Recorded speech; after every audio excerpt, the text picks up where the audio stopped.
Vamos a dar inicio entonces a nuestra tercera jornada de Escuela Libre, de Escuela de Verano, que ha llevado adelante el proyecto La Comuna. El proyecto La Comuna es un proyecto político-social que trabaja sobre la base fundamentalmente de la horizontalidad, la autonomía y la diversidad. Es el concepto que hemos levantado.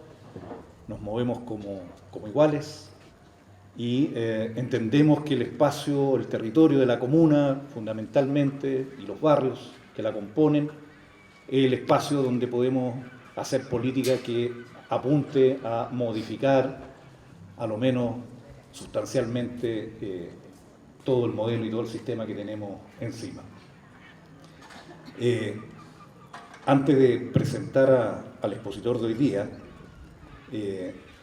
corresponde ya en el día de cierre también dar los agradecimientos a las personas que han hecho posible esta escuela, partiendo por los dueños de casa, a Luisa y a Carlos, que han facilitado el espacio para que esta jornada tuvieran lugar.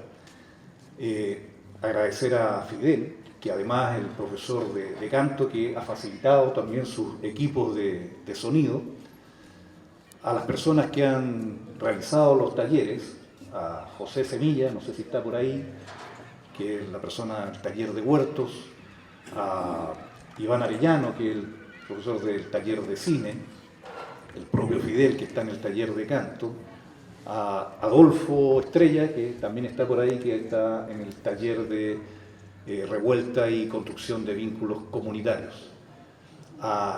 Particularmente a Marjorie, que es una compañera de acá de Quilpué, que ha estado a cargo de trabajar con las niñas y los niños que han llegado también a esta actividad. Con el apoyo de Eric, que ahora están haciendo un trabajo que seguramente lo vamos a ver al final de la jornada, que han estado trabajando con los niños. Y bueno, en general a todas las personas que han estado colaborando para que esto sea posible. Estamos viviendo un momento en donde tenemos mucha oferta, no como en otros tiempos, ¿no? Hoy día tenemos una gran oferta de actividades, por lo tanto lograr convocatoria durante 3 días es complejo, pero hemos sacado la tarea adelante y qué mejor cerrar en lo que corresponde a las charlas. Tuvimos el jueves a Luis Mesina exponiendo sobre el tema de las AFP, del movimiento concretamente. Ayer estuvo Gustavo Ruz hablando del movimiento Asamblea Constituyente, uno de los fundadores del movimiento, y hoy día cerramos con el profesor Salazar, con quien tuvimos ya la posibilidad de estar acá en Quilpué una semana antes del estallido, ¿no? Preparándolo. Exactamente. Habíamos invitado a Gabriel a presentar su libro, La historia de la comuna, una semana antes justo del estallido. En esa oportunidad estuvimos en la sede del Colegio de Profesores y pudimos ahondar en todo este tema que es la soberanía comunal y la soberanía popular en general, ¿no? Y afortunadamente pasó lo que pasó y hoy día tenemos un escenario distinto y por lo tanto lo que vamos a escuchar, lo que va a plantear el profesor hoy día, evidentemente tiene unas potencialidades que no eran las del momento en que hicimos esta actividad. Para quienes hemos estado en la militancia política sabemos lo difícil que es organizar y que es articular desde abajo, pero hoy día tenemos un escenario distinto y que es favorable para este tipo de iniciativas. Por lo tanto, para nosotros es muy grato volver a tener al profesor Salazar acá y sin más le vamos a ceder la palabra.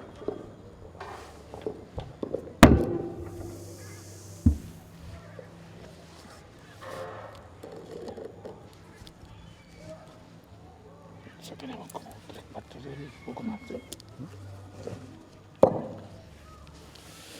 Hola, buenas tardes a todas y a todos los amigos aquí presentes. Quisiera empezar recordando que soy historiador, ¿no? Y lo digo en el sentido de que la historia es una disciplina que, al revés de lo que mucha gente piensa, no vive mirando hacia el pasado. Al menos la historia de hoy, la historia social que yo practico, no mira hacia el pasado, dice que es estática, mirando los orígenes de. Por eso la historia tradicional chilena vive mirando al pasado, y todos sabemos más de Pedro Valdivia, de Bernardo Higgins, que de nosotros mismos hoy día. Porque siempre es una disciplina que está estática, clavada, mirando el pasado, suponiendo que los orígenes son más importantes que lo que hoy día estamos viviendo. Pero la historia social que yo practico, no. Por dos razones. Uno, porque es una disciplina nueva dentro de la vieja historia, que no mira la realidad desde el Estado hacia abajo, o desde la ley hacia abajo, o desde la ideología hacia abajo, sino que al revés, mira desde nosotros mismos, sujetos de carne y hueso, vivos, con memoria, con sentimientos, con rabia, con proyectos, hacia el futuro. Entonces es una disciplina que, en lugar de mirar la realidad desde arriba, cuando ustedes miran desde arriba al pueblo hacia abajo, ve números, ve estadística, ve sujetos sociales reducidos a un número, y gobierna para números. Por tanto, una disciplina como esta, que mira al revés, desde abajo hacia arriba, y desde adentro de lo que es uno hacia afuera, la perspectiva cambia radicalmente. Cambia radicalmente. Por eso es una disciplina que al día de hoy es peligrosa. Cuando se está rechazando hoy día a la historia, ¿no? Y se le querían quitar horas para darse la filosofía, después la sacaron del tercer y cuarto medio para tirarlo a los cursos inferiores, ahora último la sacaron de la prueba de aptitud académica, o de la PSU, que le llaman. ¿Por qué, se pregunta ahora, esta especie de guerra contra la historia? No es contra la historia tradicional, no es contra la historia de Bernardo Higgins, Carrera, Portal y qué sé yo. Es contra la historia que habla de nosotros. Nosotros, los ciudadanos de hoy. Porque es una historia que comenzó a aparecer y desarrollarse en los años 80, 83, 84, 85 en adelante. Cuando los que trabajábamos en la universidad nos echaron de la universidad y nos fuimos a trabajar a la calle. Entonces, en lugar de hacer la historia del Estado a través del Archivo Nacional, nos fuimos a la calle a hacer la historia de los ciudadanos chilenos, escuchándolos a ellos mismos y ellos mismos comunicándonos su memoria. Por eso, desde el 85 hasta hoy, la historia social ha hecho investigaciones donde nunca antes la historia se había metido. Entonces hoy día estamos en condiciones de ofrecerle, me la voy a dar de vendedor aquí, ¿no? O de propagandista. Estamos en condiciones de ofrecerle a la ciudadanía chilena, no al Estado, historia de, por ejemplo, las mujeres que antes no había. Y mujeres de clase alta un poco, y muchas mujeres del sector popular. Todavía hay un vacío ahí respecto a las mujeres de clase media. Ojo, no hay estudios serios, ni sistemáticos, ni históricos, ni sociológicos, ni nada sobre la mujer de clase media. Sí, de la clase alta un buen poco, mucho de la clase popular. Le tenemos también historia de niños, cosa que antes tampoco había. Historia de jóvenes, de raperos, hip hoperos, drogadictos, barras bravas, lo que usted quiera. Ahí lo tenemos. Historia de población, historia de clubes deportivos, historia de delincuentes, historia de encapuchados. La historia social en Chile, desde los años 80 hasta el día de hoy, ha hecho un avance gigantesco que ninguna otra disciplina social ha tenido. Ni la sociología, ni la antropología, un poco la psicología social, su buen poco diría yo, mucho, pero nada más. Entonces le tenemos una bibliografía así de grande, Nunca antes se habían publicado tantos libros de historia científicamente hechos y sobre actores sociales vivos, caminando, ¿eh?, como ahora. A mí me contrataron como consultor el año 2017 para evaluar los programas del Ministerio de Educación para tercero y cuarto medio. Me contrató ahí el Consejo Nacional de Educación. Entonces, pudo ver los proyectos del Ministerio, los programas para tercero y cuarto medio, pudo ver sus proyectos para los cursos de formación ciudadana que quieren entregar, y que entregaron en definitiva, y sus proyectos del ramo de historia. ¿Qué es lo que descubrí allí? Que ellos quieren seguir enseñando la historia tradicional. No quieren que se entregue la historia social nueva a los cursos de ciclo medio. Y en el programa que venía para historia de los cursos ciclo medio, no traía ni una bibliografía. Es el único ramo que los programas del ministerio no traía bibliografía incluida. En circunstancias que, repito, la historia social les entrega un cerro de bibliografía científica bien hecha como ninguna otra tiene. ¿Por qué? Se pregunta uno. ¿Por qué? Es que no se quiere que conozcamos nuestra historia real. No se quiere que nosotros conozcamos que nunca hemos sido verdaderos ciudadanos. Porque es bueno plantear eso, ¿no? Siempre hemos hablado de la explotación del trabajador, el abuso sobre la mujer, el abuso sobre los niños, que la explotación aquí, la explotación allá, la pobreza aquí, la marginación allá. Pero nunca mencionamos eso, la expoliación política del ciudadano en Chile. Porque nos han convertido durante, aquí no puedo entrar en detalle porque si no se alarga hasta mañana les cuento. Desde 1830 hasta 1925 prácticamente no existió ciudadanía en Chile. Por la razón tan simple de que se concibió que el ciudadano era igual a un voto.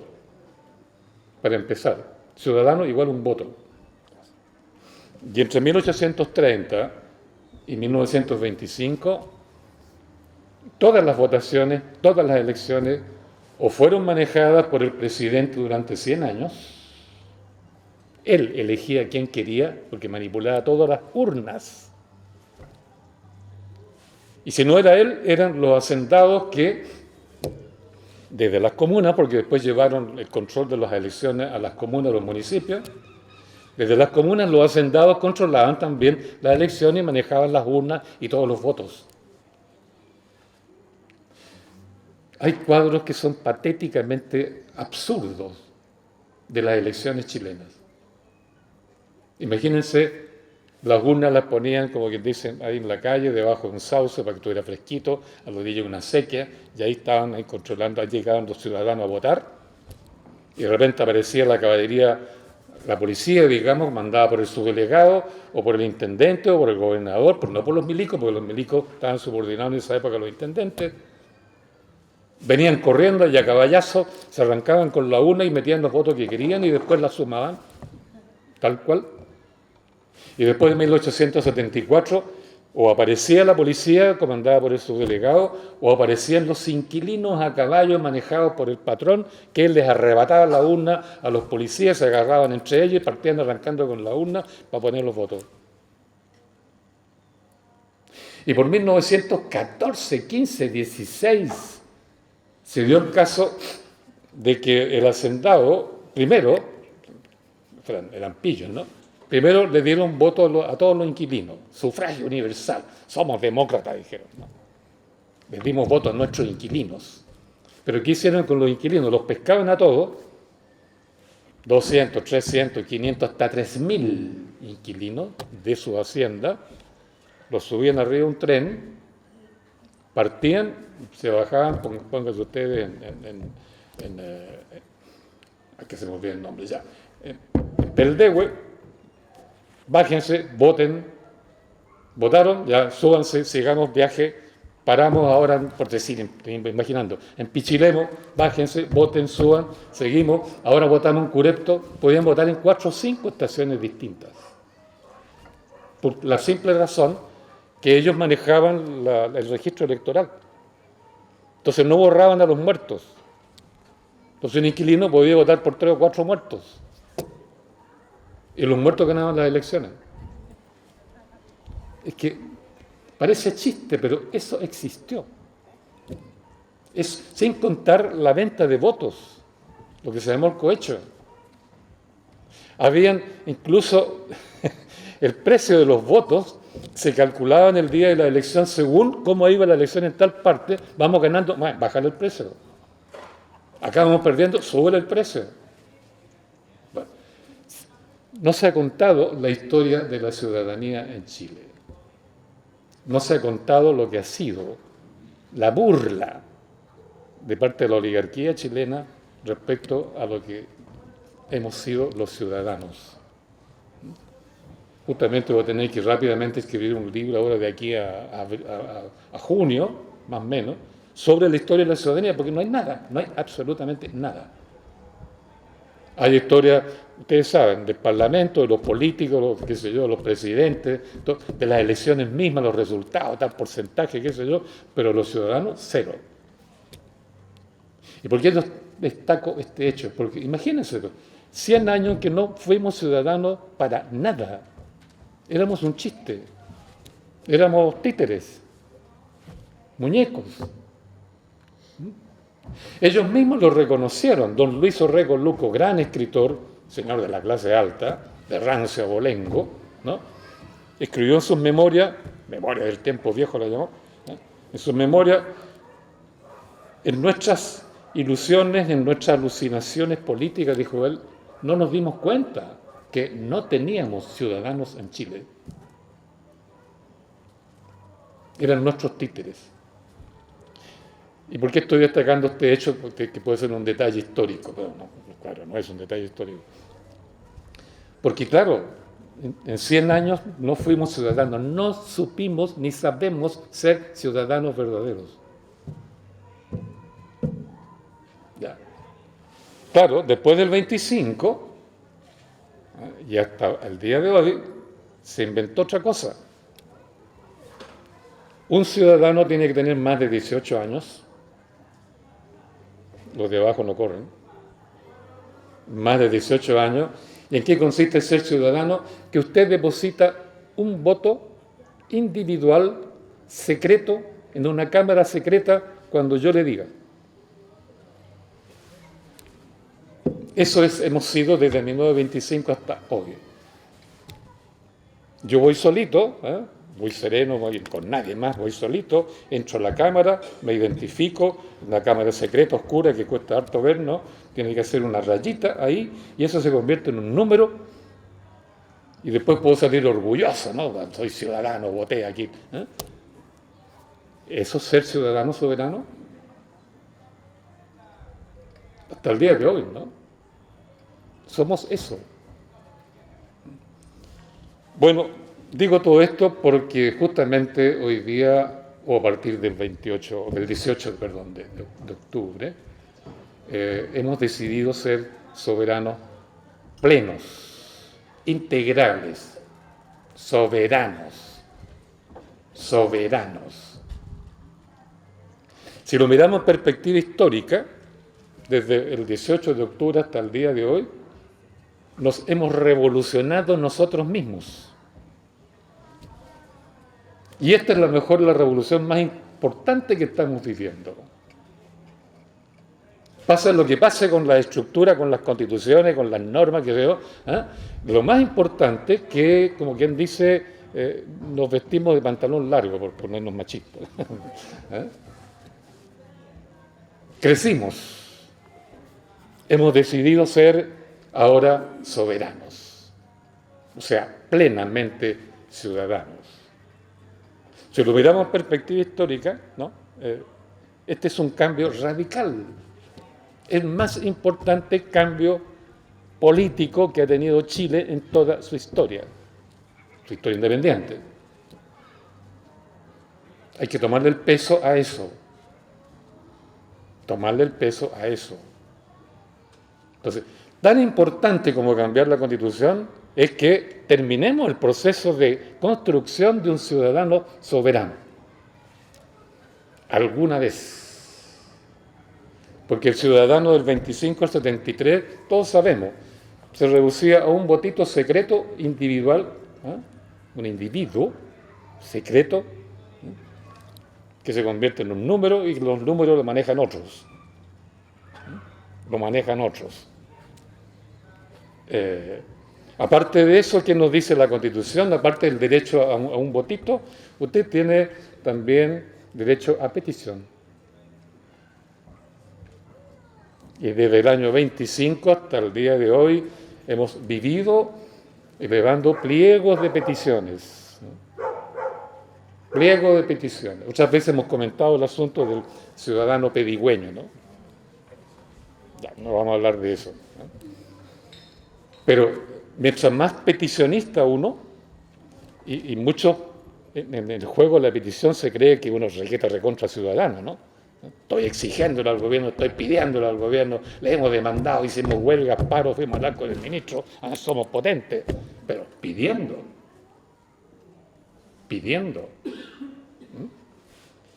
Y otra característica es que no han considerado ciudadanos, pero al estilo exclusivo de lo que es el sistema liberal. ¿Qué dice el liberalismo, el sistema liberal, la democracia liberal respecto al ciudadano? Que es un individuo. Por eso es que todo el sistema capitalista en su lucha política ha privilegiado siempre los derechos del individuo. Libertad individual. Libertad de expresión individual. ¿No es cierto? Libertad de asociación, yo me uno con quien quiero, yo con quien quiero. El individuo. Entonces uno se pregunta, ya que estamos ahora en afán de ser soberano, la preguntita es, ¿la soberanía es individual?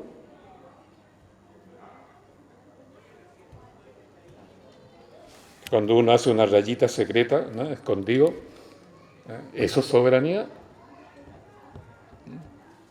Cuando me da por gritar lo que quiero, porque soy libre individualmente, ¿no? Esos gritos locos que uno se pega, ¿soberanía? Yo creo que hay que reflexionar un poco este punto, ¿no? Cuando uno quiere ser soberano, cabe la pregunta, ¿qué es realmente soberanía? ¿No? ¿Y cómo es realmente un ciudadano soberano?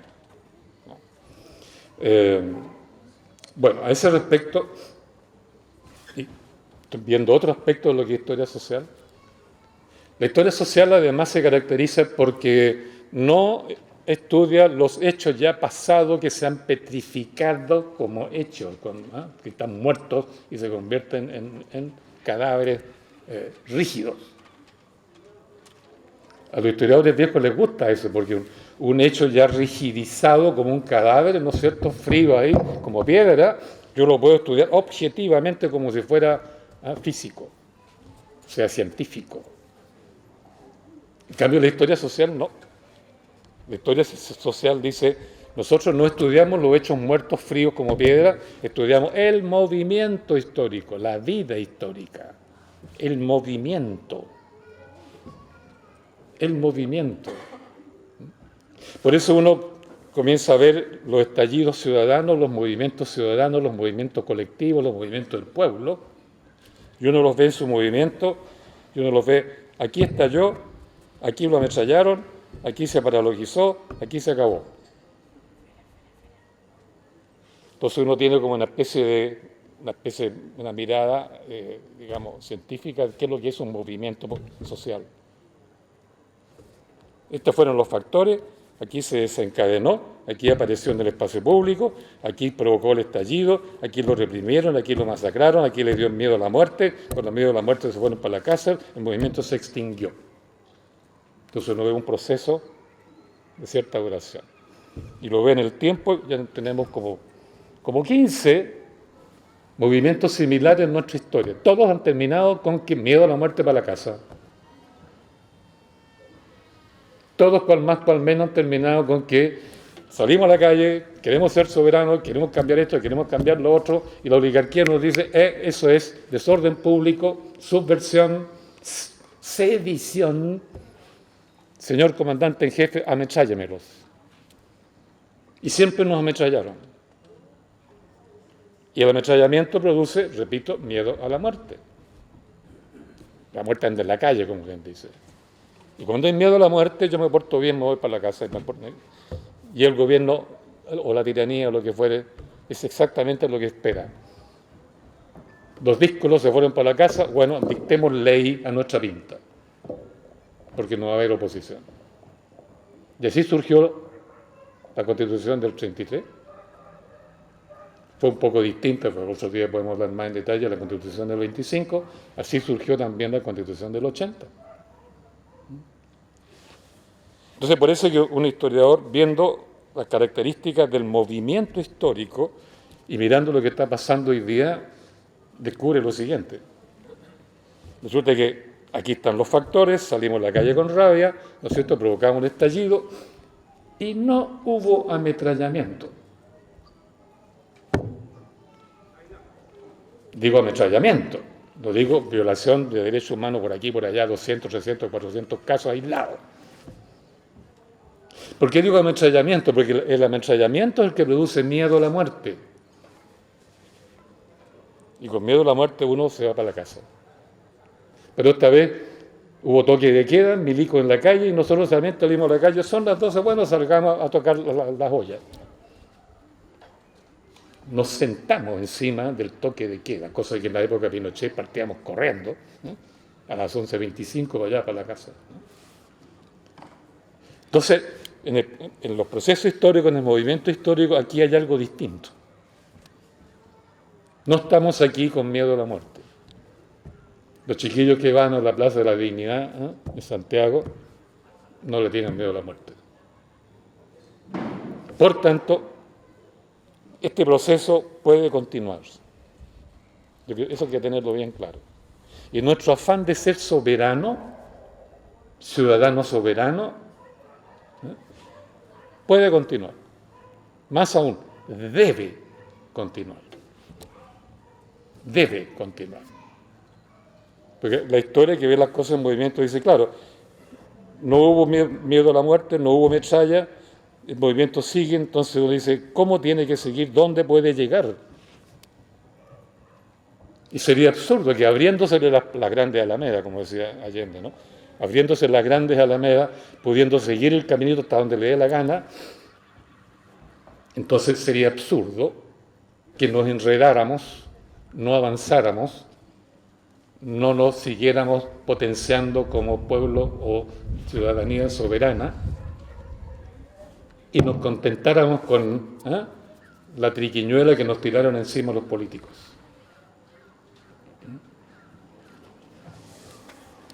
Por eso es que hoy día es importante, siempre dentro de la idea del movimiento histórico, ¿no?, definir exactamente qué historicidad estamos viviendo.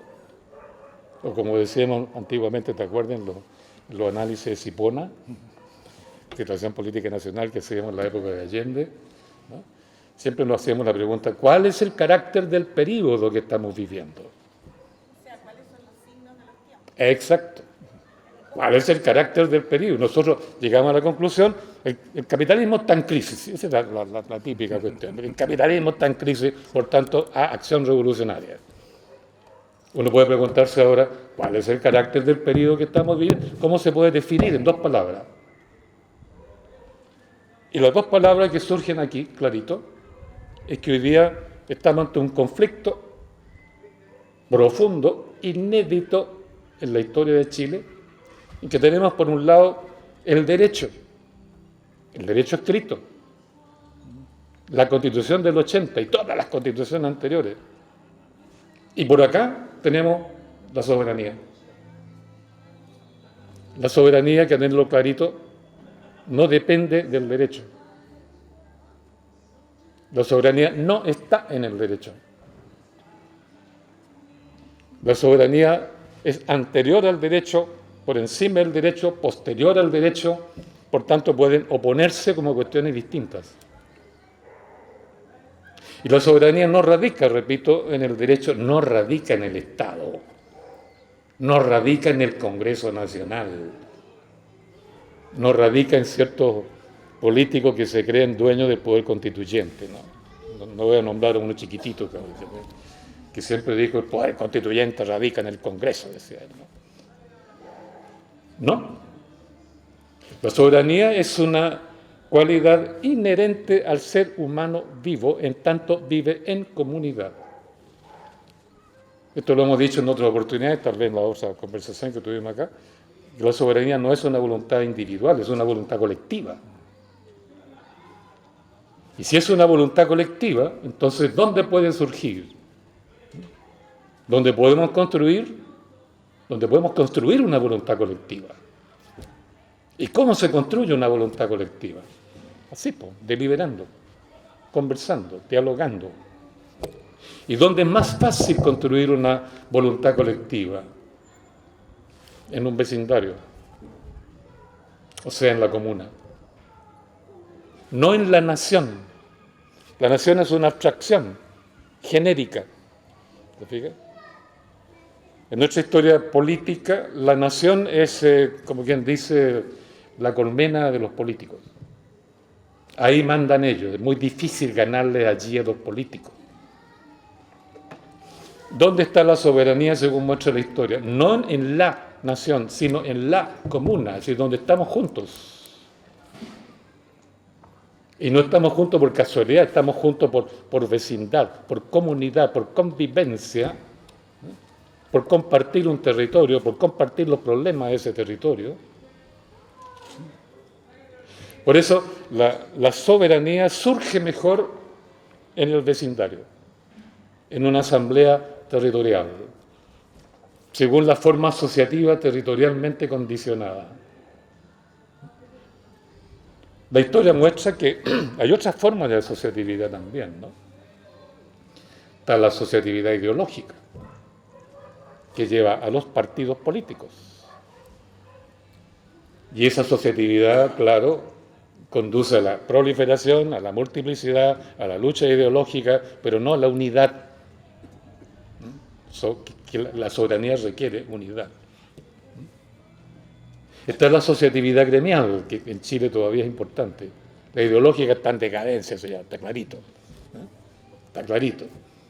En la encuesta del CEP, ¿no es cierto?, que se conoció ayer, los partidos políticos tienen apenas un 2% de prestigio, es decir, tienen un 98% de rechazo. O sea, eso equivale a un 100% de rechazo. ¿Qué quiere decir? Oye, no estoy ni ahí con esa cuestión.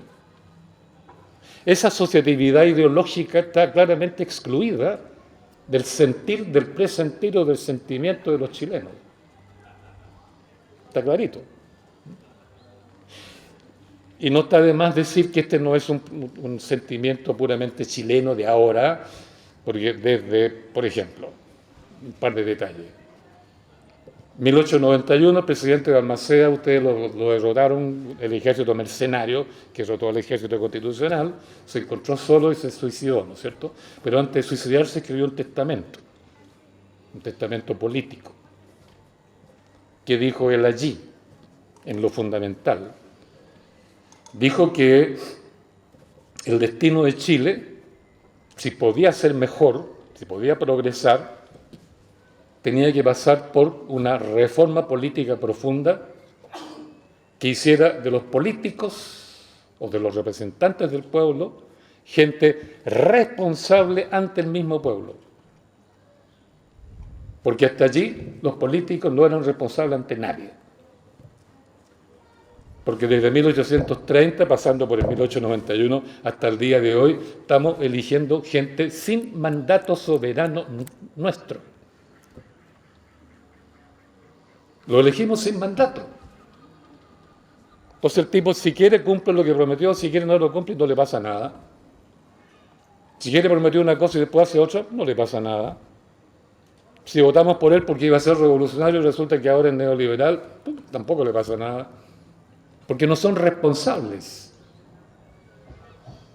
Y eso quería Balmaceda, que los políticos fueran responsables ante el pueblo, ante sus propios electores. O sea, que los electores evaluaran su cargo de representación, tal como existió en la colonia. En la colonia no había cargo público que nos diera cuenta al final de su periodo de su conducta ante el pueblo, y el pueblo lo juzgaba, y si era necesario lo condenaba, lo que se llamó el juicio de residencia. Fíjese que a O'Higgins, un dato, ¿no? Fueron los ciudadanos los que le mandaron cartita: oiga, usted ha traicionado la voluntad soberana de los pueblos, o sea, de los ciudadanos, ¿no? Traicionó esa voluntad, por tanto, desacatamos su autoridad, y le mandaron una cartita: no le vamos a obedecer, así que por favor váyase, renuncie, abdique, y lo obligaron a abdicarse. Entonces fue tomado prisionero por el ejército de Freire, que era partidario de los pueblos en ese tiempo. Y los pueblos, los ciudadanos, le dijeron a Freire: oiga, aplíquele el juicio de residencia, porque es un traidor a la soberanía de los pueblos. Freire lo tenía prisionero. Si hubiera querido, le hace el juicio de residencia, y para una traición a la soberanía de los pueblos correspondía fusilamiento. Pero Freire le salvó la vida y lo mandó al destierro. No le aplicó el juicio de residencia. Pero quiero decir con eso que en ese tiempo no escapaba ningún magistrado, ni funcionario público, ni representante del pueblo del juicio de residencia final. Entonces todos eran responsables ante las comunidades locales. Pero don Portales, don Diego, comerciante, abolió el juicio de residencia, abolió los cabildos, que son los que aplicaban el juicio de residencia, abolió las asambleas provinciales, donde se tomaban decisiones soberanas. Y desde entonces, ningún político ha sido responsable ante sus electores o ante el pueblo, hasta el día de hoy. Hemos llegado al extremo que elegimos a un señor para que hiciera ciertas cosas, que hoy día tiene apenas un 6% de apoyo de la ciudadanía. Ahí corresponde a gritos que se le haga un juicio de residencia a este caballero. Pero no va a pasar nada. Oye, da lo mismo, un personaje sí da lo mismo. Que pase lo que pase con él, ¿no? Pero lo que quiero decir entonces es que no hemos sabido ser ni plenamente ciudadanos ni plenamente soberanos. Y esto mismo precisamente es una larga historia de negación de la soberanía nuestra, de negación de la voluntad colectiva, de repetición una y otra vez de políticos que son responsables ante nadie, ¿no? Lo que hoy día converge en nuestra actitud de rechazo a todo aquello, y de ahí la importancia, repito, que tiene el hecho de que de verdad aprendamos a ser soberanos. Entonces ahí destaco otra vez que el tiempo actual se caracteriza por esta oposición. El viejo derecho, nada de lo cual nosotros escribimos, porque no participamos en ninguna de las constituyentes que hubo antes, la del 33, ni el 25, ni el 80, no es producto de nuestra voluntad soberana. Ese derecho, como diría un cabro chico, para nosotros hoy día soberano vale hongo. Y los políticos están dentro de ese derecho. Y pretenden gobernarnos todavía a partir de ese derecho. Entonces el problema que estamos viviendo exactamente hoy, ¿verdad?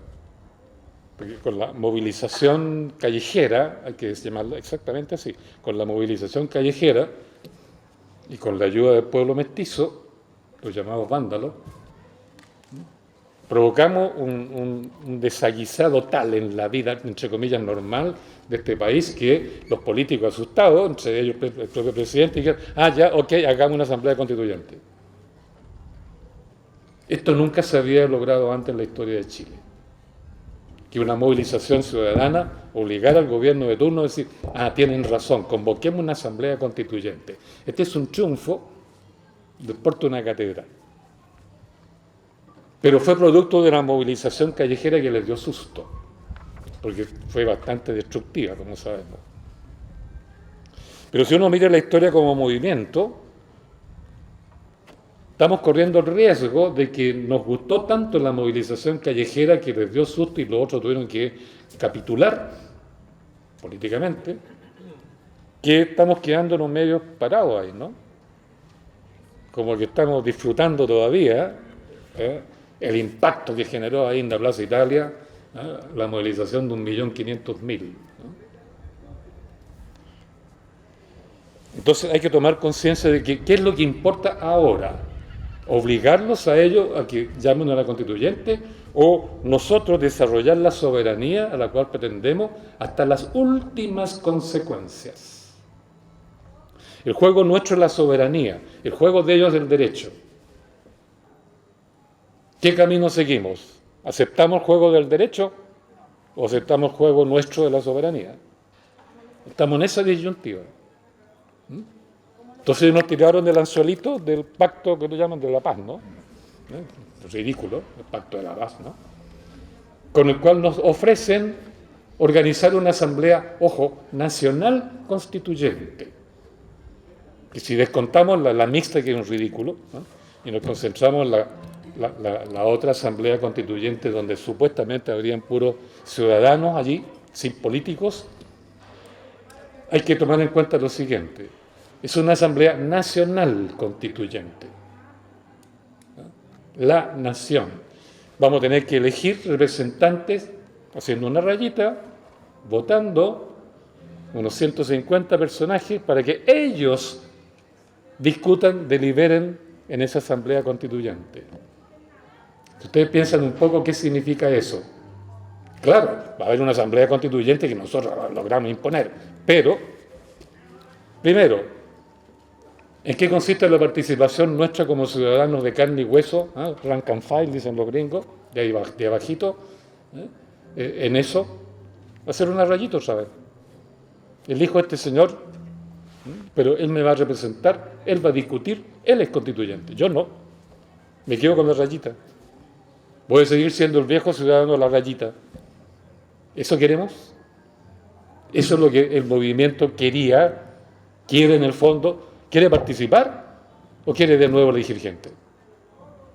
Hasta donde yo conozco el tema, todo el mundo quiere participar. Si estamos aquí porque queremos participar, queremos deliberar, queremos hacer oír nuestra opinión, queremos llegar a un acuerdo colectivo, queremos ser soberanos. Por eso esa alternativa de elegir una Asamblea Nacional Constituyente directamente por voto individual nos va a dejar descontentos porque no vamos a participar.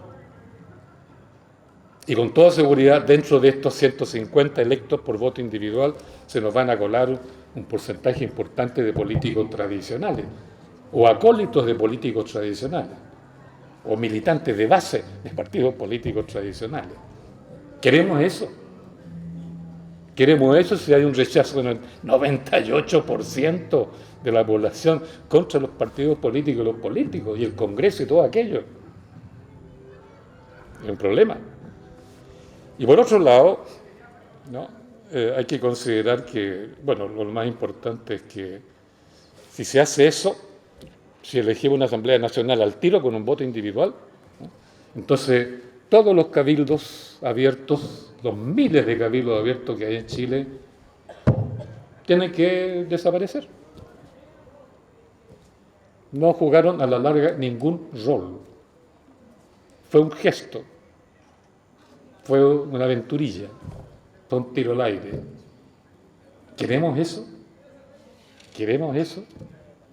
¿Queremos que esto mismo que estamos haciendo acá, que en el fondo es una especie de cabildo abierto, espontáneo, local, territorial, etcétera, ¿verdad?, al final sea anulado por nuestro voto individual para elegir un señor que no estamos seguros si nos va a representar bien o no, porque lo vamos a entregar sin mandato, ¿sabes?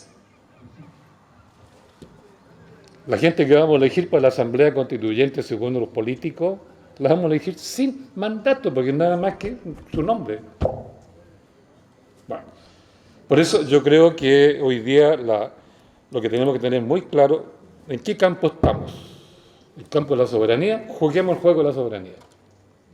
Estamos en el campo del derecho, juguemos el juego de los políticos, lo de siempre. ¿Queremos que sigan siendo irresponsables? Bueno, la rayita. ¿Queremos ser nosotros soberanos? Entonces hay que clarificar cuál es el paso siguiente y cómo hacerlo. Porque cuando uno ve los movimientos, ¿no? Los movimientos sociales siempre son potentes, poderosos al momento del estallido contra el sistema. Ahí sacan una fuerza terrible, ¿no? Tal como en octubre.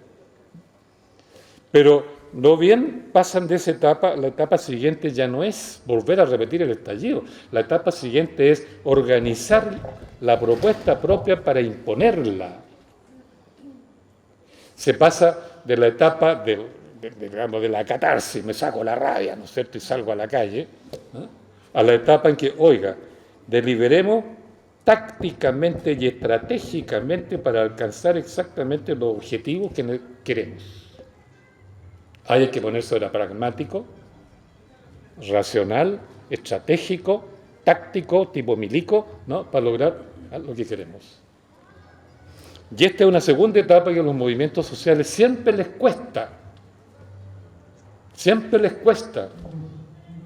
porque la tendencia nuestra es decir, no, elijamos una directiva que ellos dirijan, que ellos nos conduzcan. Y si hay uno más campeón que otro, ya, pues nuestro caudillo, él nos va a conducir. Tipo Perón, tipo Chávez, tipo Lenin, tipo Mao. Entonces el movimiento comienza a ser un movimiento seguidor de un caudillo. Y el caudillo prácticamente se convierte en un dictador. Y cuando se muere deja a su hermano, o deja a su hijo, o deja a su amigo más cercano de confianza, y se forma un estirpe. Entonces el movimiento social deja de ser soberano y queda subordinado a ese problema del caudillo, del líder, del dictador, de la cúpula del partido, de la vanguardia, y se acabó la democracia y se acabó la soberanía. Ese es el riesgo que estamos enfrentando hoy. Le pasó al movimiento popular por 1924-25. Aquí no voy a entrar en detalle, voy nada más que a lo concreto. Hasta el año 25, el movimiento popular actuó soberanamente, inspirado en los pensamientos y la enseñanza de Recabarren, no en la conducción, sino en la enseñanza de Recabarren. Y por eso autoconvocaron a una asamblea constituyente popular, en preparación para la asamblea constituyente nacional, que fue un modelo de asamblea constituyente popular. Todo el mundo lo dijo, hasta la derecha, el Diario Ilustrado, el Mercurio, todo. Pero ¿qué pasó? Y eso lo cuentan algunos preclaros militantes de la izquierda de ese tiempo, como Elías Laferte, por ejemplo, que era comunista. Él dijo, apareció Alessandri, y él tenía un discurso, una oratoria de masa muy atractiva, y él nos dijo que iba a hacer todo lo que nosotros queríamos que se hiciera. Y él era una figura nacional, era un líder, era el líder de la chusma, ¿no? Y los comunistas y todos los trabajadores votaron por Alessandri. Y Alessandri traicionó a medio mundo porque en el fondo el objetivo de Alessandri no era luchar por el pueblo, sino salvar la clase política, la cual salvó efectivamente. Laferte plantea eso en sus memorias. Dice, nosotros se nos planteó la disyuntiva, o seguíamos nosotros con nuestro movimiento revolucionario, basado en nuestras asambleas de base, o confiamos en el líder, el caudillo, Alessandri, que iba a hacer solo la misma pega que nosotros, pero él solo. Y votamos por él. Era más cómodo, dijo Laferte, era más cómodo. Él va a hacer toda la pega que nosotros debíamos hacer. Y por supuesto no la hizo, todo lo contrario. Es cuando la gente comienza a sentir que un caudillo los interpreta, el caudillo piensa mejor que él, el caudillo habla las cosas que yo pienso y las habla mejor que yo, ¿no es cierto? Confiemos en él sabrá hacer lo que corresponde. Fue exactamente lo que hicieron los trabajadores con Alessandri, que fueron traicionados. Después apoyaron a Carlos Ibáñez, que también los traicionó, ¿no?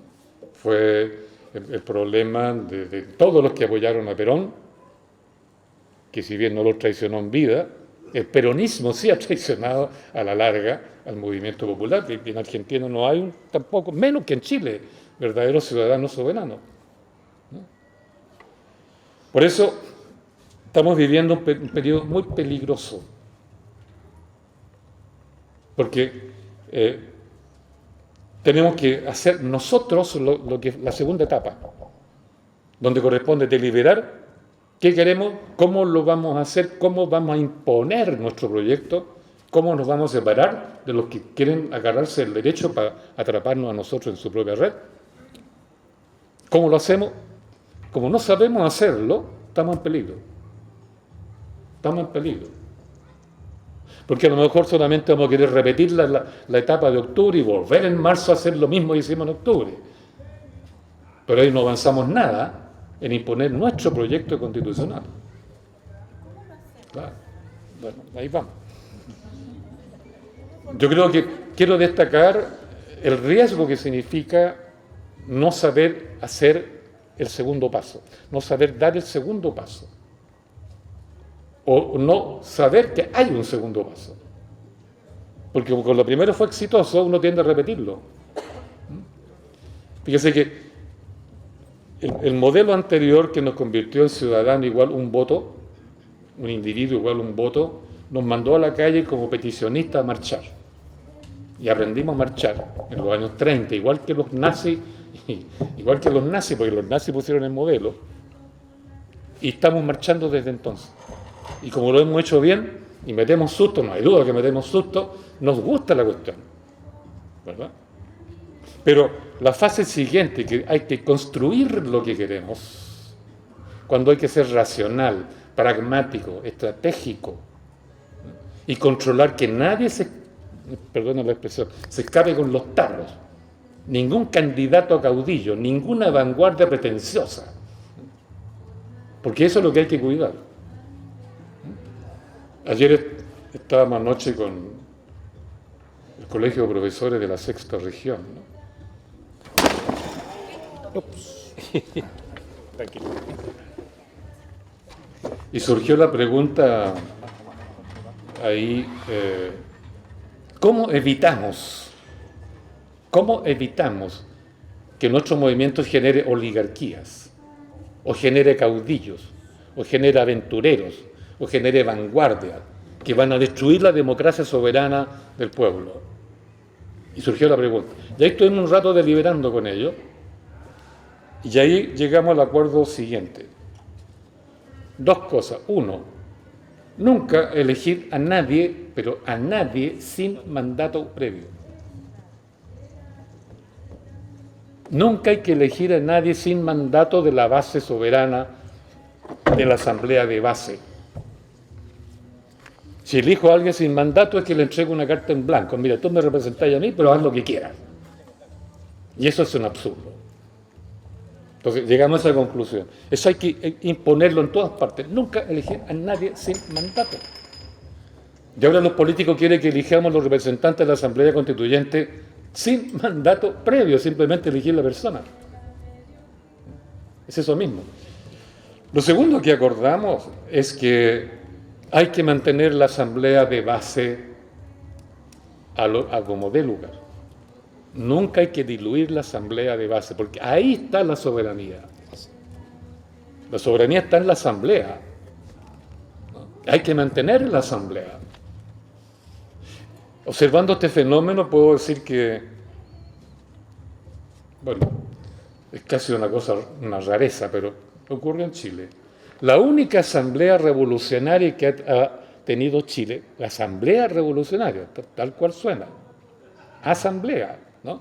Y soberana, y que hizo una revolución, fue una asamblea militar. La de los oficiales jóvenes del ejército en 1924. Ellos formaron una asamblea que llamaron Junta Militar, donde estaban todos los oficiales del ejército, y ellos decidieron dentro de esa asamblea, digo estas cosas porque hay que tenerlas presentes si queremos tener una política nuestra para el ejército. Lo digo con una intención. Ellos acordaron dentro de la asamblea lo siguiente: aquí dentro de la asamblea no hay grados. Aquí no hay generales, coroneles, mayores, capitanes, tenientes, no está la jerarquía, aquí somos todos iguales. Cuando se delibera, soberanamente, somos todos iguales.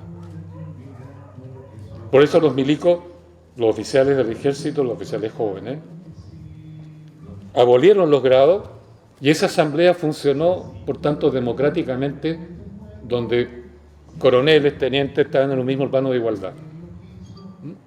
Esa asamblea fue la que dio el golpe de Estado contra la oligarquía, la que disolvió el Congreso, la que mandó cambiar a Alessandri y la que luego sacó un manifiesto público el 11 de septiembre de 1000.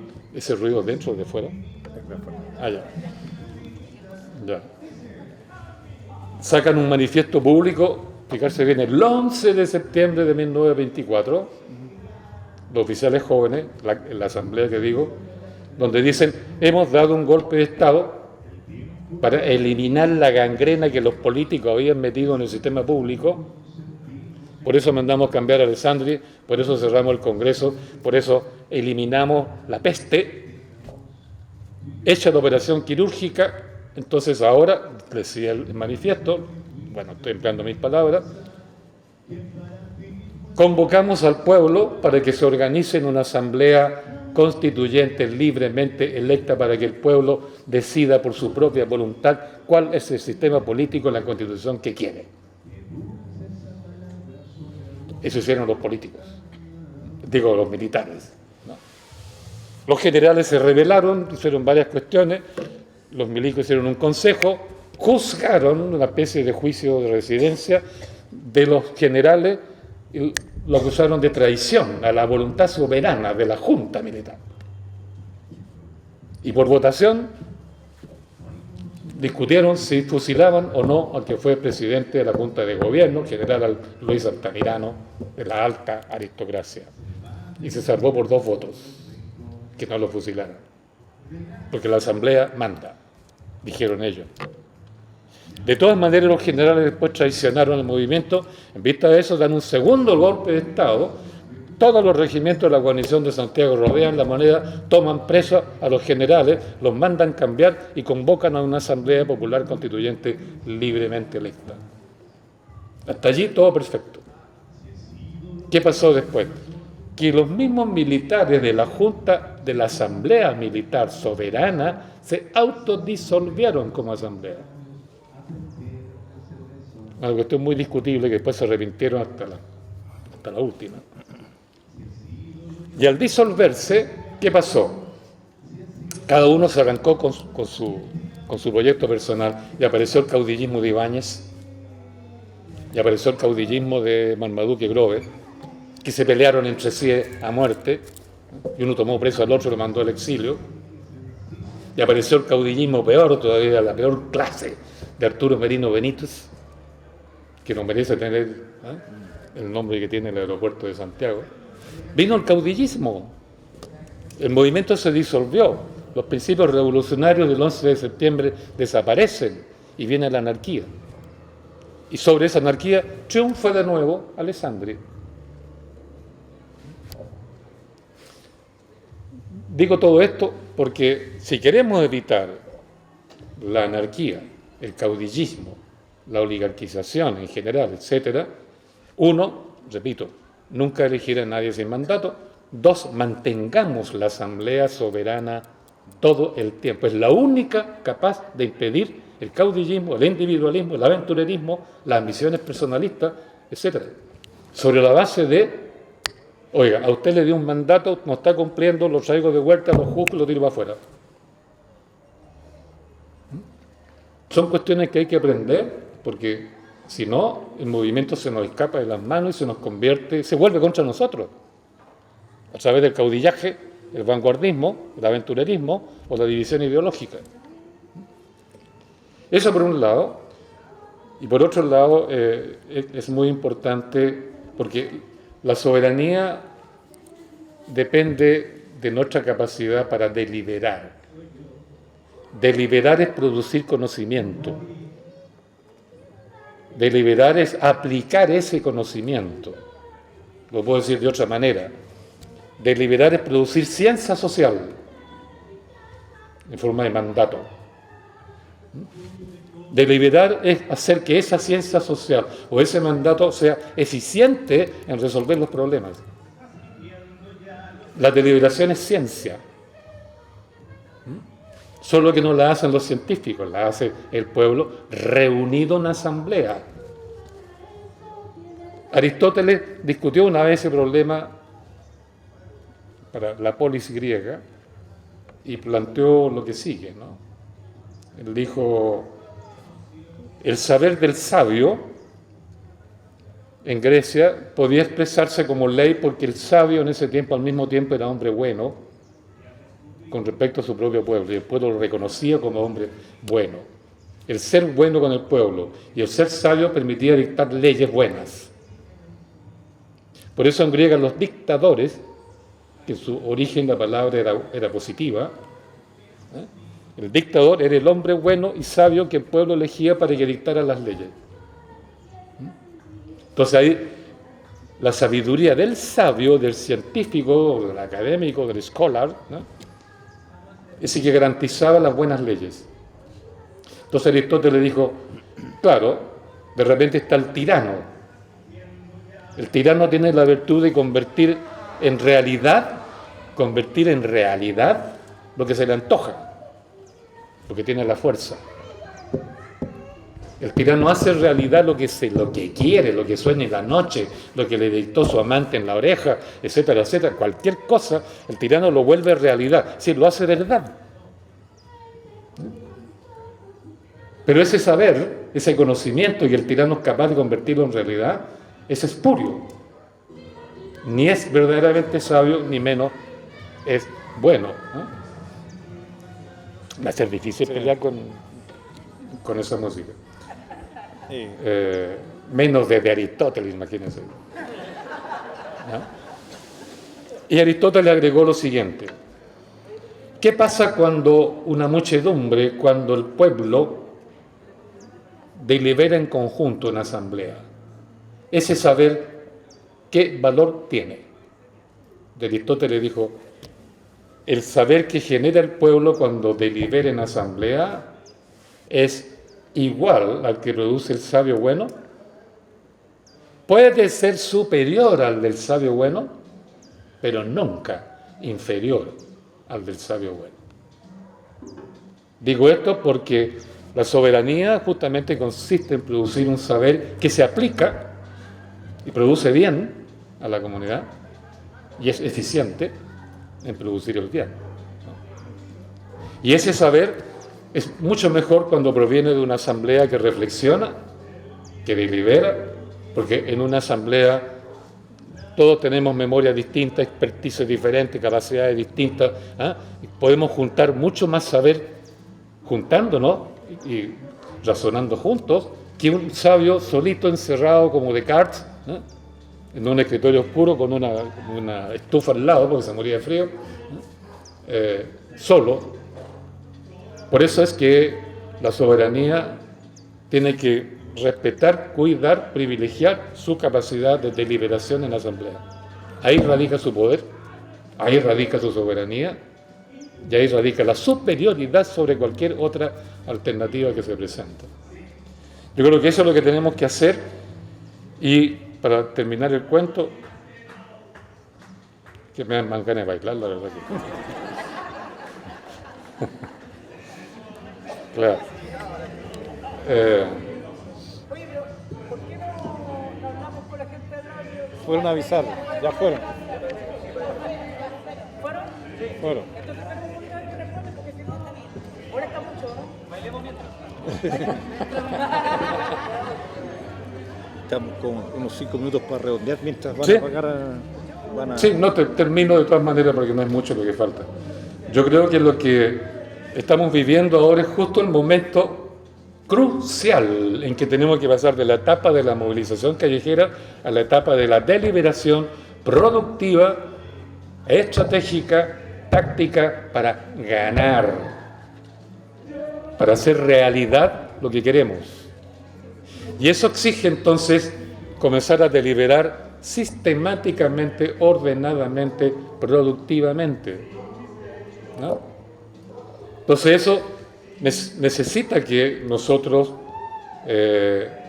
sistematicemos, ordenemos el conjunto de miles de cabildos abiertos en que estamos trabajando, porque están dispersos, no están conectados, no están ordenados estructuralmente, no constituyen un poder efectivo.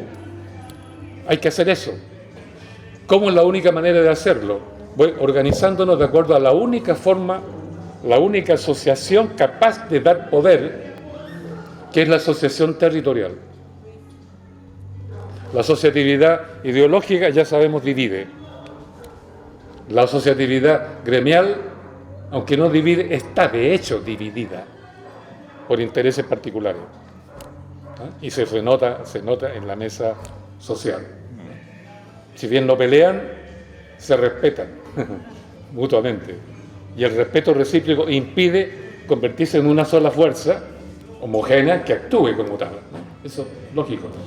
En cambio, la asociatividad territorial tiene la virtud, uno, que la gente vive cerca, se encuentra fácilmente, conoce su realidad, conoce el territorio, conoce los problemas, quiere a sus hijos, quieren la comunidad, pueden participar todos los que quieran. Por tanto, los cabildos sueltos que hay, dispersos, hay que convertirlos en asambleas comunales, tantas como comunas haya, 345. Y estas asambleas comunales, que pueden organizarse o no de acuerdo a la ley 20.500 y que permite eso, ¿no? La ley 20.500 de participación ciudadana permite la asociatividad comunal por iniciativa propia de los ciudadanos.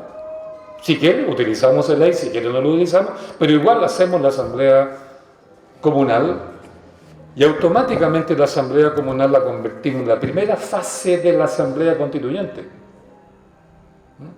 que tiene la gran ventaja, repito, que ahí el nivel de participación es el máximo posible en nuestra sociedad. El máximo posible. Eso es que permite además que esa asamblea pueda funcionar, porque es fácil que lleguen a un acuerdo los que son dos vecinos. Y en la historia, siempre los procesos constituyentes libremente manejados se han caracterizado porque empieza siempre por la base territorial. Y la base territorial, ¿qué es lo que discute? Los fundamentos, los principios articuladores de la nueva Constitución. No se mete en el detalle de artículo por artículo, se mete en los fundamentos. Entonces, por decir, queremos un fundamento, que el Estado sea descentralizado, que las comunas tengan autonomía política, que el municipio sea, de alguna manera, en la parte ejecutiva de la asamblea comunal, cosa que nunca ha existido en Chile. Queremos que las asambleas comunales, ¿verdad?, se autorrepresenten en una asamblea nacional, que la Constitución del 28, que fue libremente discutida por el pueblo, dijo, ese es el Senado. Las asambleas comunales de su propio seno eligen sus representantes para el Senado. Entonces hay una autorrepresentación territorial que controla las asambleas comunales, los municipios y el Senado. El proceso constituyente exige que sus bases sea la comuna. De ahí para arriba la pirámide. ¿Eh? Si queremos tenemos asambleas regionales y después llegamos a la asamblea nacional. Todo proceso constituyente, si queremos que sea participativo, tiene ese camino. Lo comunal primero porque ahí está la máxima participación. Lo regional porque es obvio y lo nacional si queremos. Entonces, bueno, hay distintas maneras de elegir después el presidente, la Cámara de Diputados, que representan la nación, no representan al pueblo local. Digamos de paso que el poder de los políticos está en lo nacional, que es una abstracción. La nación es una abstracción, no existe en sí misma. Lo que existe en realidad son pueblos que viven en ciertos territorios, comunidades locales. Y la soberanía está en los pueblos, no está en la nación. Lo que pasaba en la historia es que a las élites les convenía la nación y se organizaron como Estado nacional. Y de ahí usurparon la soberanía de los pueblos y se lo quitaron. Que es lo que hizo Portales en Chile. Entonces usurpan la soberanía, y por eso destruyen la autonomía política de los pueblos, de las comunas, de los municipios, y la concentran en lo nacional donde mandan los políticos. Y los políticos se entienden luego con el mundo internacional. Entonces, estamos ante la disyuntiva: o nos tragamos otra vez, por enésima vez, el derecho que ellos han hecho y nosotros no, o nos metemos en el cauce de nuestra soberanía y partimos ya controlando el proceso constituyente, construyendo nuestro caminito propio. Asamblea comunal, en primer lugar, asamblea regional, si queremos, y asamblea nacional constituyente. Es el camino. Si no hacemos eso, corremos los dos riesgos que dije. Uno, que no vamos a participar, pero sí vamos a elegir a 150 señores con nuestra rayita, ¿verdad? Para que ellos hagan la constitución y no nosotros. Y eso trae consigo el problema de que se va a meter ahí un lote político. Y en segundo lugar, el otro riesgo, que si no seguimos nosotros por nuestro camino, nuestro movimiento va a generar caudillos, grupitos, vanguardias, representantes que sin mandato. Ese es el riesgo. Entonces, bueno, un poco largo, me pasé de la hora, pero entre que era largo el tema y entre que en medio tenía ganas de bailar, entonces por eso. Muchas gracias. Bien, bien.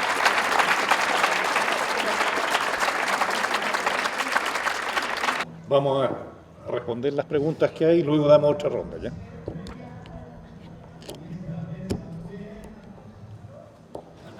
Thank you.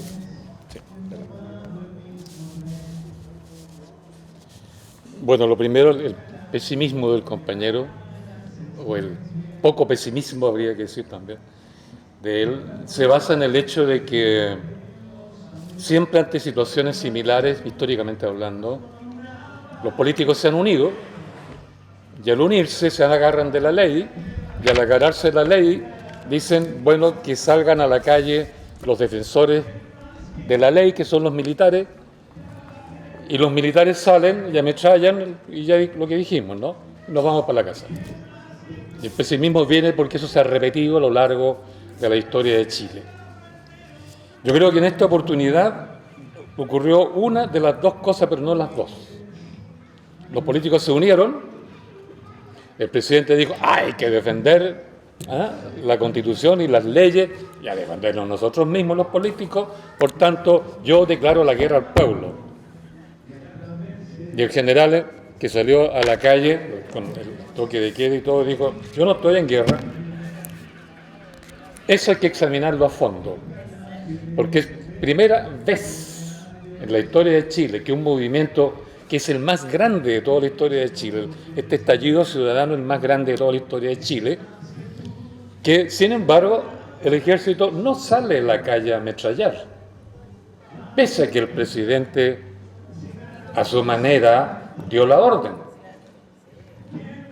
y que el encargado en ese momento de las tropas lo desacató, porque esa es la palabra exacta, lo desacató, por no decir que le dio una cachetada en la cara, ¿no? Eso es muy importante y hay que pensarlo varias veces, porque eso nos lleva a analizar qué pasa en realidad profundamente en nuestro ejército, o en el ejército, no nuestro, el ejército, ¿no?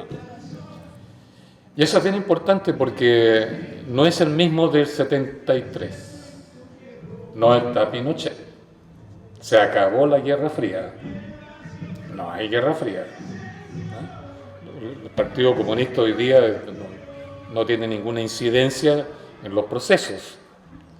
La Unión Soviética tampoco, no quiere meterse. ¿Ya?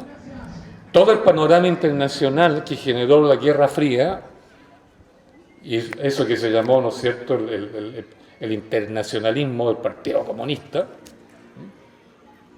la penetración de los comunistas detrás de las fronteras, ¿no es cierto?, etcétera, que fue la gran manera de introducir la lucha anticomunista, no está.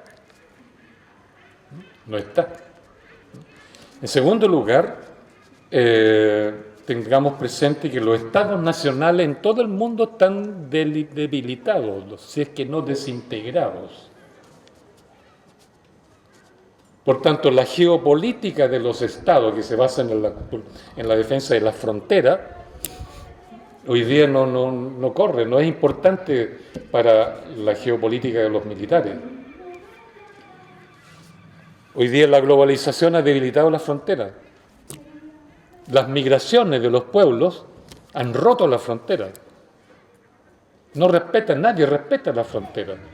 La aeronavegación ha generado el ciudadano cosmopolita, o el ciudadano de los aeropuertos, que dicen otros.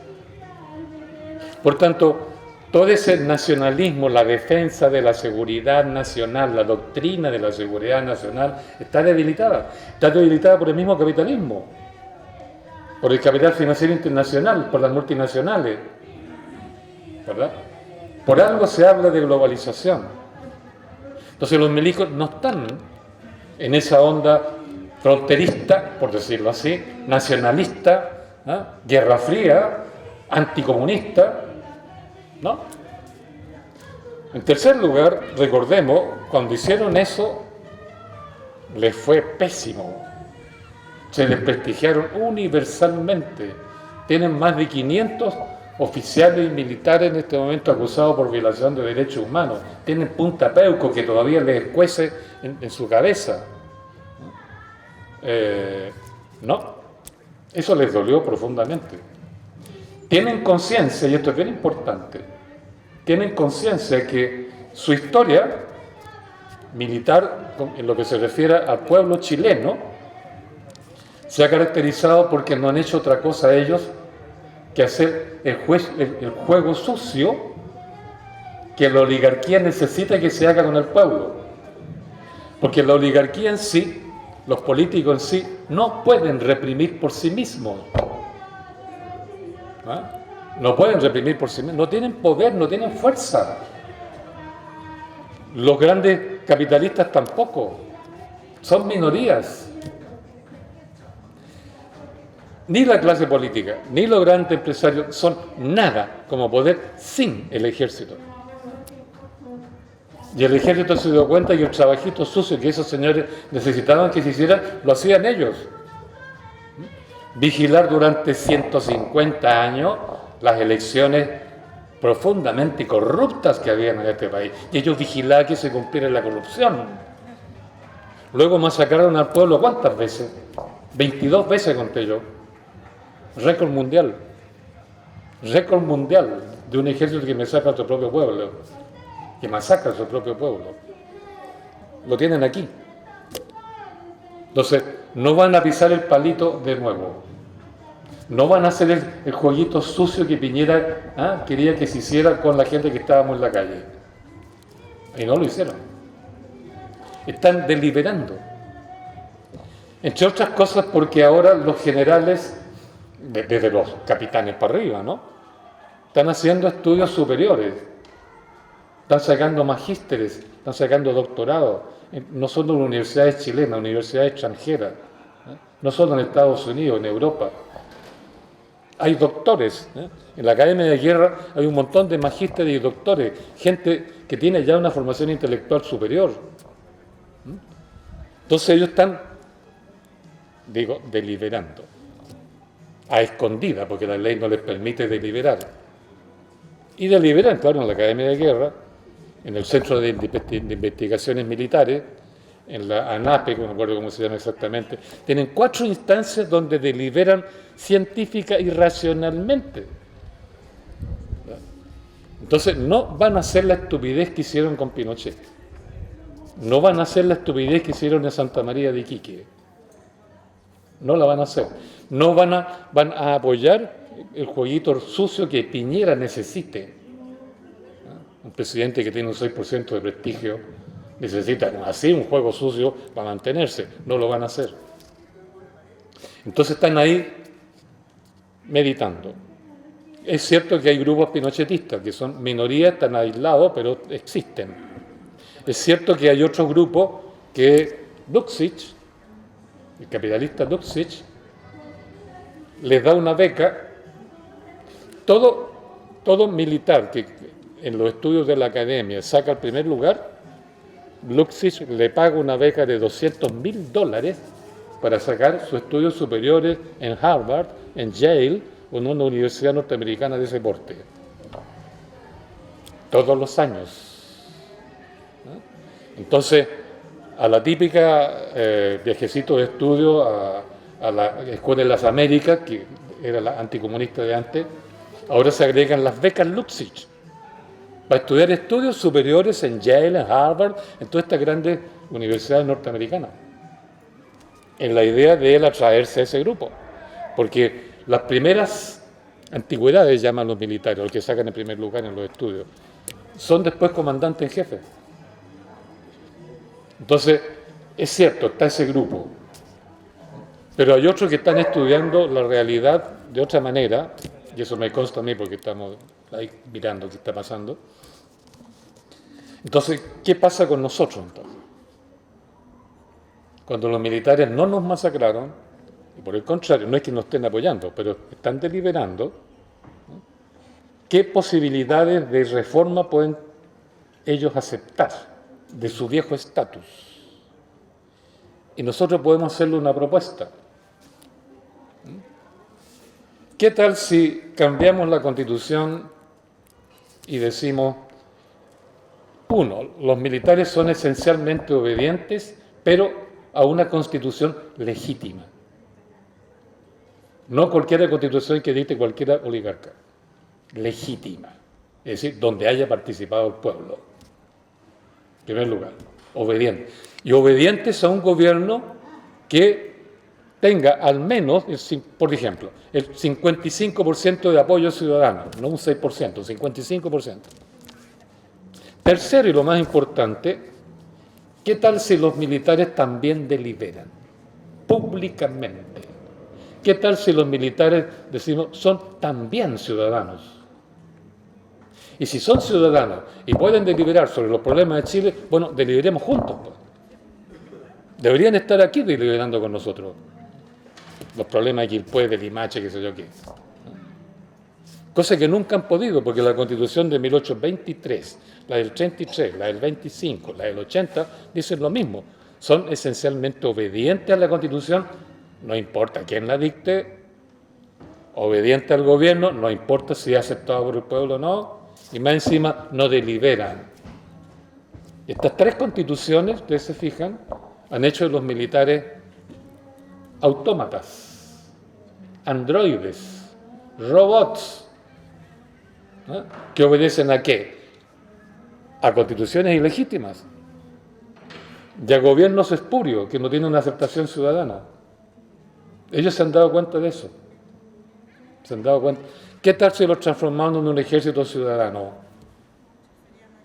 Deliberando, tal como el ejército patriota, el ejército que ganó la independencia era ciudadano y era deliberante, ¿no? Y participaba en asamblea, ¿no?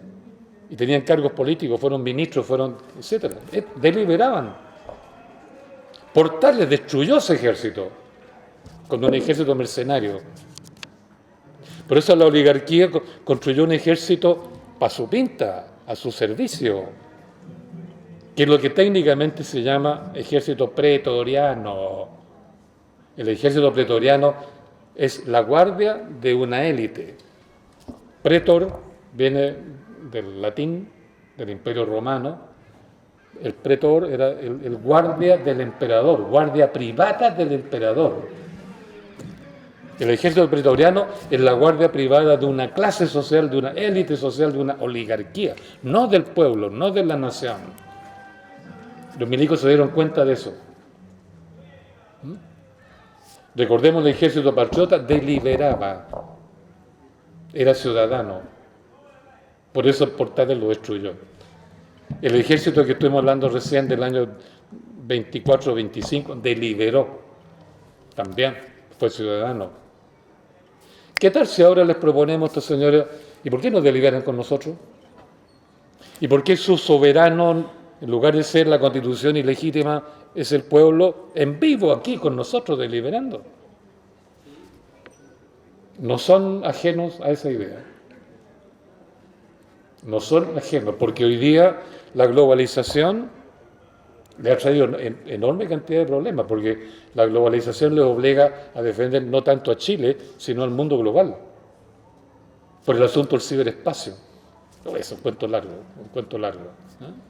Entonces, la seguridad nacional, que es el concepto que rige la conducta del ejército, no es nacional. La seguridad hoy día es la seguridad global, y la seguridad global pasa por la defensa del ciberespacio. Porque el ciberespacio lo atacan los hackers, lo atacan los terroristas, ¿no? Y el ciberespacio sirve para bombardear, como mataron al general iraní. ¿Ya? La pelea está en el ciberespacio. Y a los milicos les complica eso, ¿no? Defender el ciberespacio es ridículo, ¿no? Que además Chile, ¿qué tiene que defender en el ciberespacio? Por eso están ellos en una situación de transición, están deliberando. Y no es extraño que le hayan dicho no a Piñera. ¿Usted quiere que salgamos de nuevo a la calle a matar pueblo? ¿Y para qué? ¿Para defenderlo usted? ¿Quién es usted? ¿Eh? No llega ni a la rodilla Pinochet siquiera. Entonces, ¿no? Bueno, eso yo diría que el compañero pesimista no. Los políticos se unieron, pero no sacan nada, porque no tienen poder. Vuelvo a repetir, ni la clase política ni la oligarquía tienen poder sin el ejército. En la historia de Chile, por lo menos, eso ha sido así. Y esta vez no tienen el apoyo, digamos, irrestricto del ejército. Habrá que ver hasta dónde Luxich logra convertirlos. Pero entremos a la pelea, ¿no? Se lo quitamos desde abajo, ¿no? Combatimos a Luxich, pero desde abajo, con una propuesta inteligente. Bueno, eso hay que pensarlo. Eso hay que deliberar. Es una de las cosas que tenemos que deliberar. ¿Qué hacemos con los milicos? Ya. Bueno, sobre el libro Ciudad, el cuento cortito, por eso no respondí al tiro, porque quiero explicar por qué.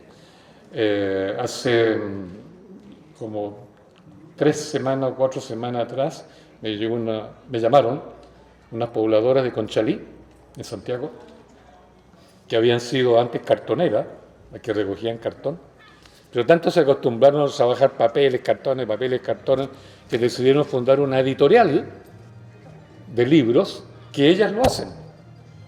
Entonces, ellas dicen, escribe un libro sobre tal cosa, y nosotros lo empastamos, le ponemos tapas de cartón, nosotros diseñamos todo y lo regalamos o lo vendemos barato.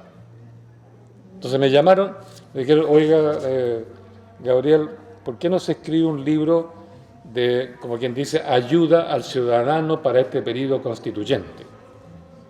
¿Por qué no se escribe un texto ciudadano para este periodo constituyente? Y nosotros se lo publicamos y lo repartimos en las protestas, que eso yo lo vendimos barato. Buena idea, le dije yo, ¿no? Porque yo no escribo artículos por mí mismo que lo ofrezco al público, si me lo piden, yo hago. ¿Y aquí me lo pidieron? Le dije, ya, pues, en 3 semanas te lo escribo. Tengo que escribirlo a todo. ¿No? Y lo terminé. Y justo cuando le dije, ya, sí, voy a escribir, me llaman de una editorial grande y me dicen, oye, Gabriel, ¿por qué no te escribí un libro? Y la misma cuestión.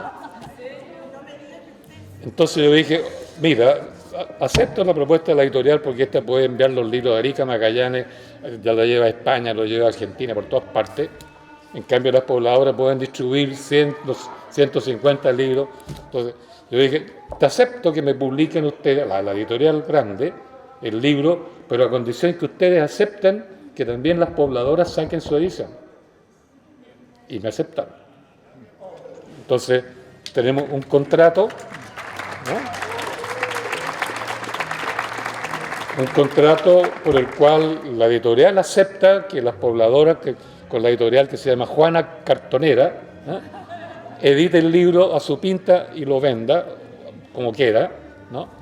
Pero además acordamos que la mitad de mis derechos de autor, para el primer tiraje, que son 5.000 ejemplares, se los pasa a la editorial de estas cartoneras para que puedan tener mayor, digamos, financiamiento en su trabajo. Así que ese es el libro. Ayer me comunicaron que la editorial, no la cartonera, la otra grande, lo tiene listo y me manda el ejemplar ya para que yo lo revise el martes.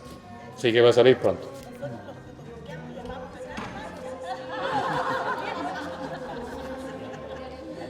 Y lo tercero, el tema de la sistematización, yo creo que es bien obvio. Es bien obvio. Tenemos un poder disperso. Digamos, deliberar es generar poder. Pero este poder nuestro, porque el poder surge cuando nos juntamos y cuando deliberamos. El poder no es una cosa que está en una parte y que hay que organizarse para tomar ese poder, quitárselo al otro y traerlo para acá. Recuerden que en los años 60 y 70 nuestro lenguaje, hay que tomarse el poder. Como que el poder se toma, lo tiene otro, hay que quitárselo y estamos peloteándonos el poder para allá y para acá, ¿no? Ese concepto hoy no existe. Hoy día hay consenso en el siguiente sentido. El poder surge cuando nos juntamos y tiende a desaparecer si nos dispersamos. El poder es una función de la asociatividad nuestra. Surge cuando nos juntamos y deliberamos. Entonces, esa capacidad nuestra es poder, pero el poder, para hacerlo efectivo, y sobre todo para dictar una constitución, tenemos que organizarlo, sistematizarlo. Porque el poder actualmente está disperso en todas estas asambleas como esta. Cabildos que están por todas partes como callampitas, digamos, ¿no? Como callamposas, como queramos llamarlas. Pero tenemos que generar, ¿verdad?, un sistema de callampa, un sistema de cabildo, un sistema de asambleas comunales a nivel de todo Chile. Y logrado eso, todos juntos partimos mística con el proceso constituyente y que los políticos se queden ahí con su proyecto. Si queremos, votamos, ganamos, pero nos venimos para acá de todas maneras. Esa es la idea de la sistematización. Sí. Bueno, es un gran tema que el tema del tiempo histórico. Ellos fueron astutos y nos tiraron un plazo. Abril, tiempo corto, porque la ley, el poder político opera así, por plazo, ¿no? Plazos electorales, plazo aquí, plazo allá, etcétera. Están acostumbrados al plazo. El problema nuestro de los movimientos sociales, y sobre todo que está aprendiendo a ser soberano, que nuestro plazo es un plazo, como se llama, adquisitivo, es decir, tenemos que adquirir la cualidad de soberanía, y ese es un proceso lento. Ellos pusieron un tiempo corto, un plazo prescriptivo. Nuestro plazo es adquisitivo, es más lento. ¿Qué es lo que tenemos que hacer entonces? Apurarnos, acelerar los procesos, movernos antes de abril,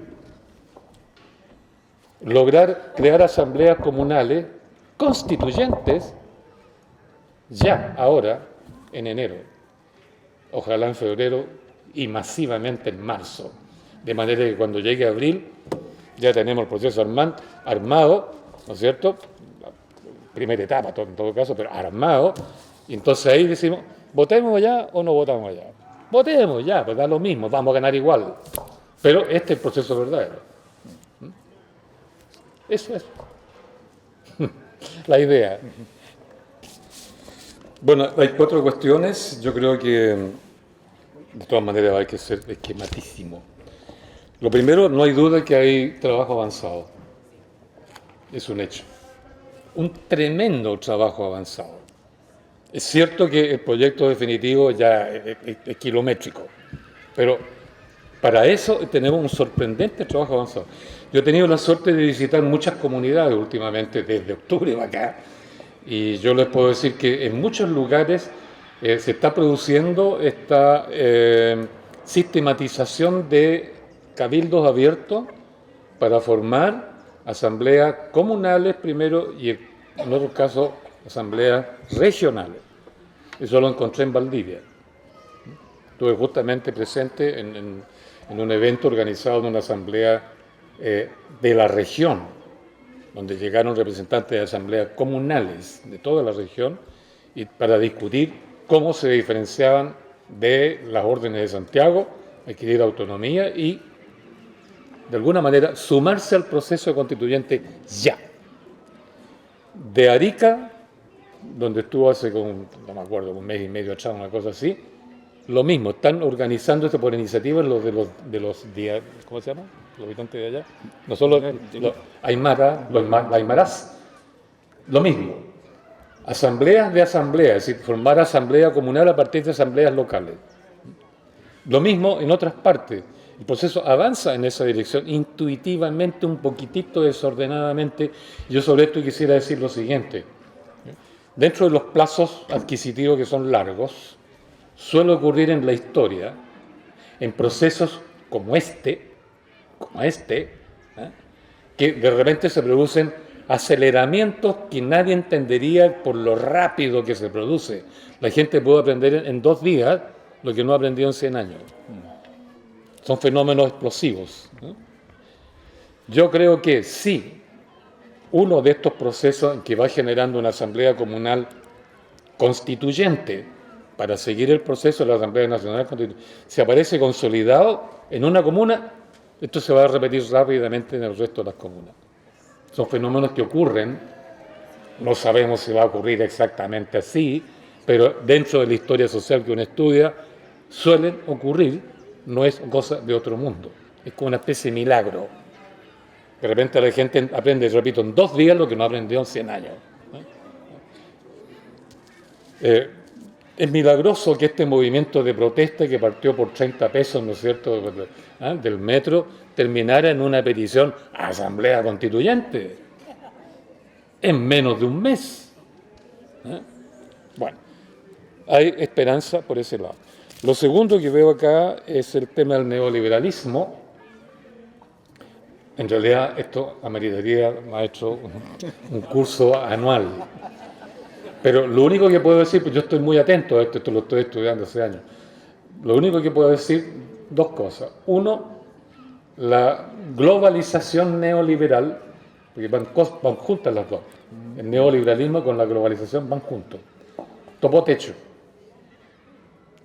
y se está desintegrando progresivamente en todas partes por la misma razón.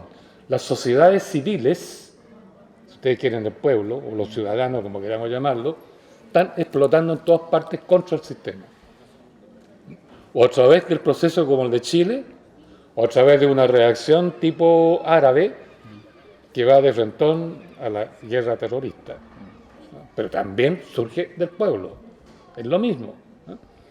O a través de un proceso de emancipación tan antiguo como el del pueblo mapuche, o a través de una revuelta rabiosa como la del pueblo mestizo en Chile, los vándalos llamados. Por todas partes hay un hecho que la sociedad civil, el pueblo, los seres humanos están en contra del sistema. Eso es un hecho mundial. Y en segundo lugar, es un hecho también de que el modelito está basado en el capital financiero, no en el capital industrial. Por eso es que se habla que estamos viviendo una etapa post-industrial. La industria está en un segundo plano o quedó atrás. Y en Chile, ustedes saben, la destruyeron. No tenemos industria. Y el capital financiero tiene una cualidad que es bueno tener presente. El capital financiero que domina el mundo hoy, en la globalizada, ¿no? Tiene una cualidad sorprendente. El 70% del capital financiero que nos domina a nivel mundial está formado por fondos de pensión. Es decir, fondos previsionales, cotizaciones de los trabajadores, o sea, son fondos nuestros. No es la burguesía la dueña del capital financiero. Un puro ejemplo, el Ontario Teachers Fund de Canadá, o sea, el Fondo Social de los Profesores de la provincia de Ontario de Canadá, el Fondo Social, fíjense ustedes, ¿no? Es dueño de todas las sanitarias que hay en Chile. No todas, perdón. El 60% de las sanitarias en Chile. ¿Eh? Las más grandes son de ellos las manejan.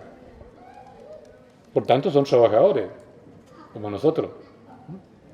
El 25% del capital financiero que nos domina hoy día en el mundo son fondos que llaman soberanos, es decir, las reservas, los fondos que tienen los estados para protegerse ante cualquier eventualidad. ¿Quiénes son los dueños de los fondos soberanos? Los ciudadanos. Se da la paradoja que el capitalismo moderno que domina el mundo hoy, bajo forma del capital financiero que circula, somos nosotros. Es una novedad aparentemente. ¿Cómo combatimos entonces el capital financiero? No se trata de quitarle la propiedad porque es nuestra. Lo que se deriva de eso es que para combatir el capital financiero, ellos lo controlan, ellos lo administran. Si queremos recuperar lo que es nuestro, tenemos que aprender a administrar fondos. Y todos los movimientos sociales nuevos, sobre todo los movimientos territoriales, como los de Freirina, como los de Aysén, como los de Calama, están planteándose este problema. ¿Ya? Resulta que los calameños, Calama, el pueblo más pobre de Chile según ellos, el pueblo de los 3P, polvo, perros y putas según ellos, ya. Resulta que este pueblo geográficamente, territorialmente, está encima de la mayor riqueza subterránea de Chile. Y ellos se hacen la pregunta, ¿quién ejerce soberanía sobre las riquezas cupríferas del subterráneo de Calama? Antiguamente, los reyes españoles decían, el dueño de las riquezas mineras, Dios. Y Dios la delega en el rey. Y el rey la asigna a quien quiere. Pero ya no está ni Dios hablando de estas cosas, ni está el rey de España. Entonces los habitantes de Calama dicen, ¿no será que la comunidad que está encima territorialmente de esta riqueza es soberana sobre ella? O sea, nosotros. Por tanto, eso es nuestro. Tenemos derecho, por tanto, uno, a coadministrar esa riqueza. Segundo, participar en sus utilidades. Tercero, que todas las empresas que aquí están trabajando nuestra riqueza tienen la obligación de financiar parcialmente la vida y el bienestar de la comunidad. ¿Qué tal eso? Bueno, esa es la paradoja. El moderno neoliberal se basa en fondos nuestras, riquezas nuestras, solo que ellos la administran y nosotros no sabemos administrar nada. De ahí la importancia de la soberanía no es solo luchar contra, ni poner una nueva constitución, es saber administrar recursos. Eso es poder también. Y eso hay que aprenderlo.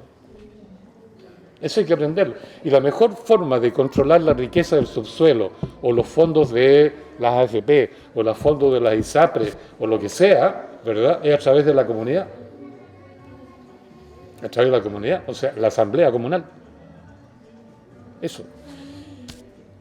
Y, por último, la cosa militar de nuevo. Ya lo dije un poco. Los militares en Chile están preocupados, están pensando, no tienen seguridad, ¿qué hacer? La globalización está cuestionada, se está destruyendo pedacito a pedazo. Las comunidades locales están empoderándose. ¿Qué rol juegan ellos? Ahí están deliberando. Y por eso, vuelvo a repetir, no van a dar un golpe a favor de Piñera. No tendría sentido tampoco que dieran un golpe contra Piñera. Piñera vale hongo. Históricamente hablando, vale hongo. Geopolíticamente hablando, vale hongo. Sí.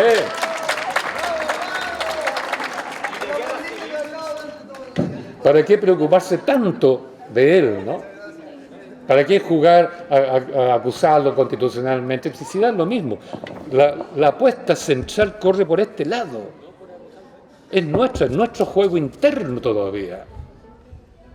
Ya dije al principio, hoy día el conflicto entre el derecho escrito, mal escrito además, y el derecho mal escrito, y después que tomamos la decisión que tomamos, además, en letra muerta. Y frente a eso, lo que está vivo, latente, es la soberanía. Y eso es nuestro. Pero tenemos que desarrollarla, organizarla, convertirla en poder administrativo de nuestras riquezas. Y además dictar una constitución, que no es poco. Bueno, eso es lo que podría decir yo. Muchas gracias, Tomás.